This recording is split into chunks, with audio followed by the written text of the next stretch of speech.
And now we have with us our guest speaker, Kailash Nanda, popularly and fondly known as Kailash Uncle.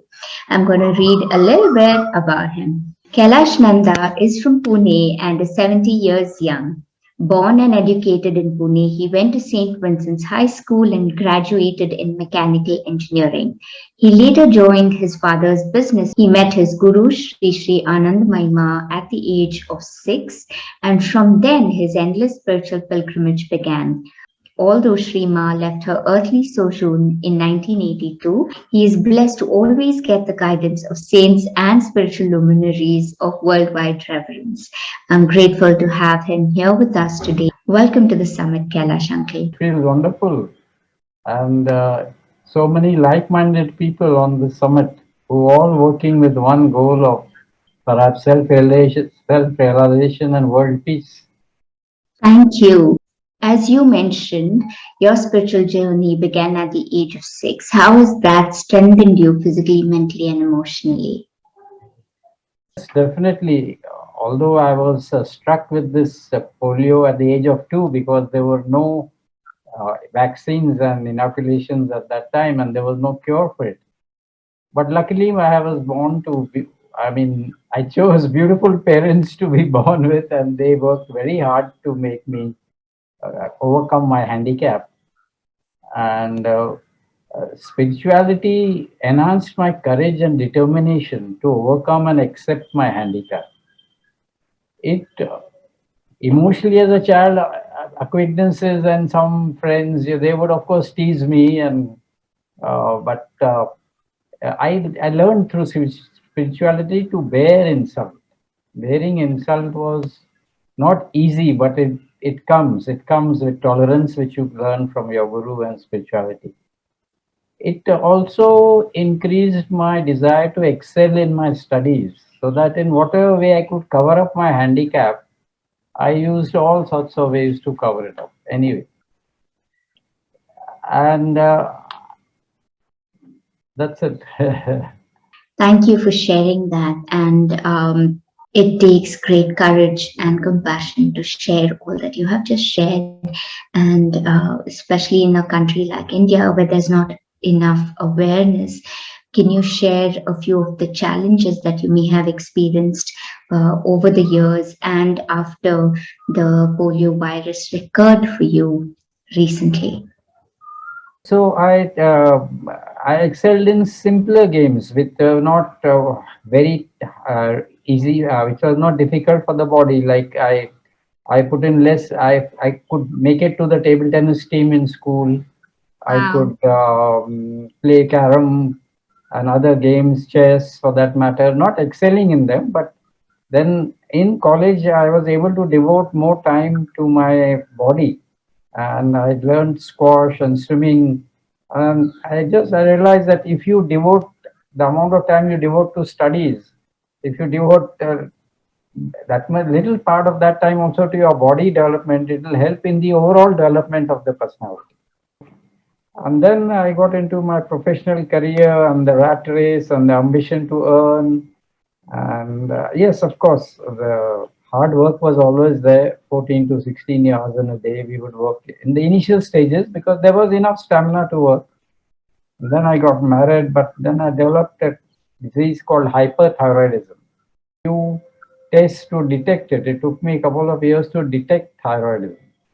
Mm. And then so that was the second handicap, but they took, and then they said it has to be operated, and they removed 80% of my thyroid gland.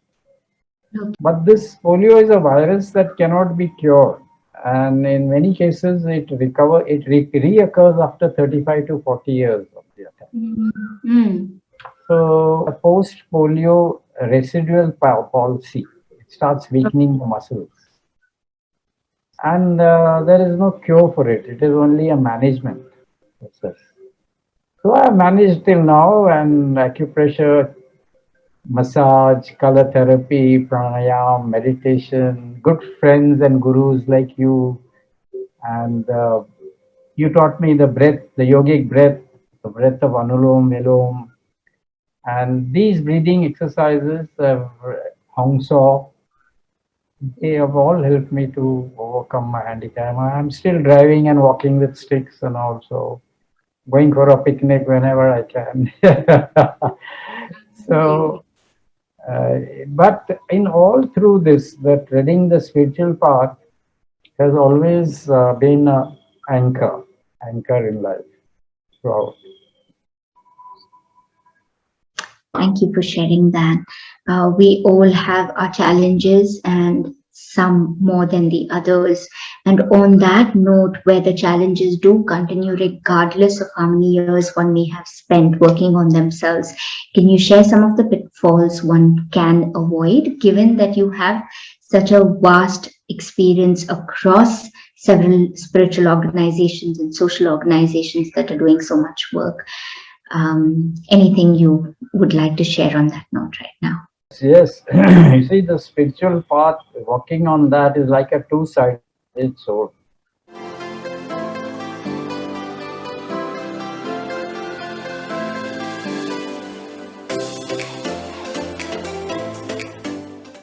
There are many pitfalls in the service of the Guru.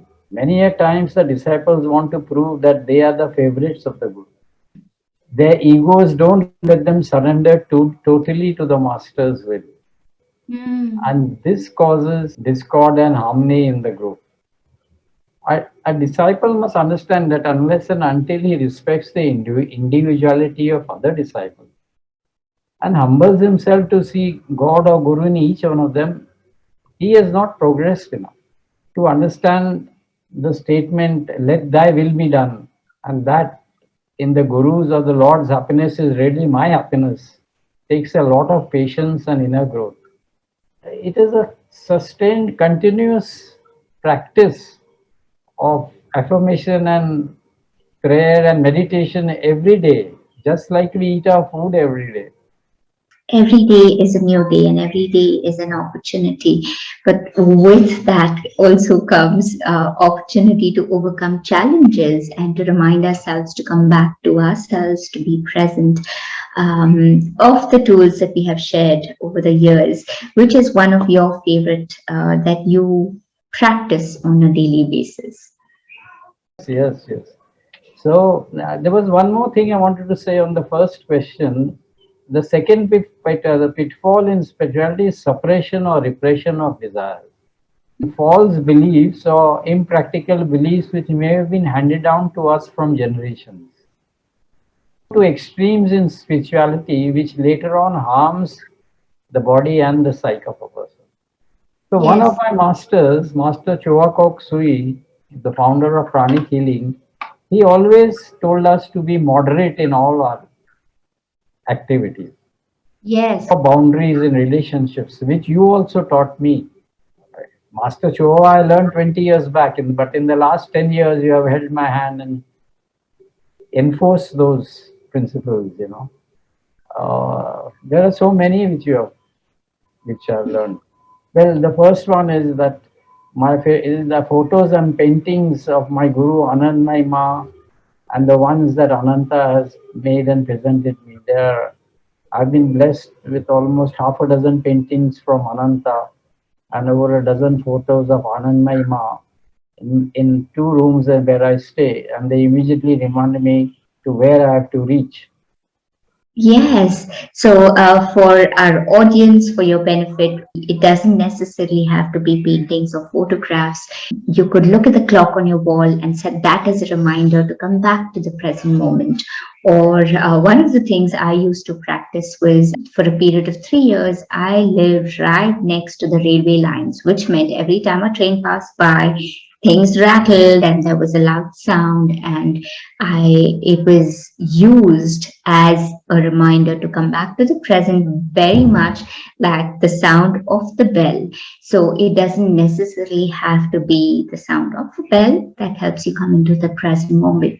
You can pick items around your house as reminders to just really bring yourself back to the present moment and take a deep breath in and out. So, on that note, Kailash Uncle, would you like to share an aha moment, like a realization that has helped you shift the way you live or shift your awareness in the way you live? The first book made me understand my wife much better than what I could for 30, 40 years. The book called The Celestine Prophecy. The second book was the book of which you only recommended, The Soul's Journey by Peter Rechilu. That Yeah. made me understand death, because as Mm. you grow old, you do think of the beyond, the transition and beyond. Yes. And the third book was Immortal Talks. The Suras and the Asuras will lead me to be in a state of permanent consciousness, just consciousness, without any thought. This, these two books by Shunya, I mean, Hanuman is known as a Chiranjeevi, and they prove that even today he exists and he gives talks to the ones who are close to him, perhaps in the astral or the physical way, both ways. Thank you, Kailash Uncle, for sharing that. Dear ones, in our audience, we do have book readings, and it's not really readings, it's more of a study because we come together and we discuss the book. We see what are the insights that you as an individual, given your context of faith, religion, body type, mental body type, emotional body type, life purpose. How are you taking those insights from that book written by an author or channeled by an author? How can you make it your own? And hence, these study groups become more about assimilating the wisdom and applying that wisdom in daily life. As of now, we see that there's so much information available on the internet in the books that is easily accessible, and sometimes is indigestion. And by that, I mean there might be too much taking in of information and not enough processing of it. So, more of that in upcoming programs. And of course, you are welcome to join us.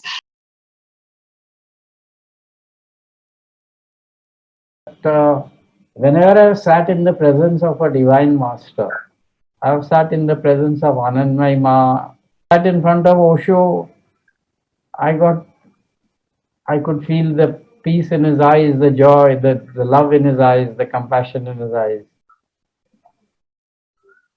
I've sat in front of you and experienced you, the peace I get with you. The minute I see you on the screen or in person. It's a pleasure. It sublimes. It sublimes. It refines. Your darshan refines. The it sublimes the mind and the soul. It brings the best in me. And not only that, it keeps my thoughts, words, and actions on guard. When I was young, I had a dream that I would own a Mercedes. But it took very long to own a Mercedes. I got a BMW instead. But it took over, the dream materialized after, say, 30 or 40 years. After getting it, it's like, it becomes very simple, it is not all that great. The thoughts can only be aligned when you're again and again in touch with the Supreme.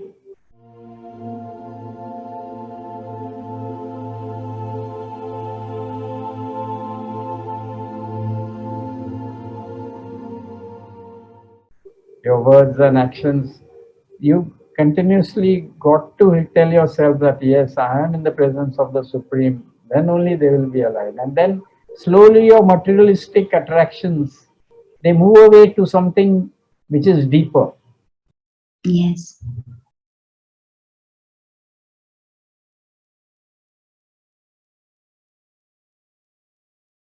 Thank you, Kailash Uncle. Thank you so much for being here with us on the Thank you, summit. Ananta. It was a pleasure being with you.